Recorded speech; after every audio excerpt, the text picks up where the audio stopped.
মন্ত্রণালয়কে বাড়ি ভাড়া ভাতা ৫%, সর্বনিম্ন ২,০০০ টাকা বাড়ানোর বিষয়ে দেওয়া অর্থ মন্ত্রণালয়ের প্রজ্ঞাপন প্রত্যাখ্যান করে আন্দোলন চালিয়ে যাওয়ার ঘোষণা দিয়েছেন দেশের বেসরকারি শিক্ষা প্রতিষ্ঠানের এমপিওভুক্ত শিক্ষক কর্মচারীরা।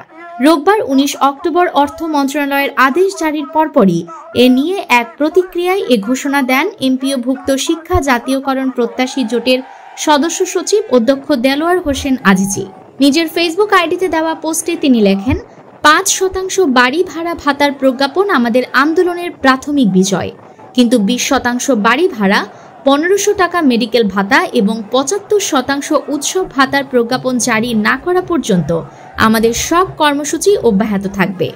এদিকে রোববার ১৯ অক্টোবর জাতীয় শহীদ মিনারে ৮ম দিনের মতো অবস্থান ও অনশন কর্মসূচি চালিয়ে যাচ্ছেন শিক্ষক কর্মচারীরা।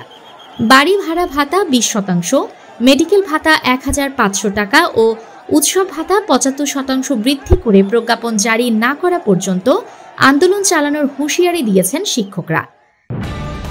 নিউজ ডেস্ক, দৈনিক অন্যধারা।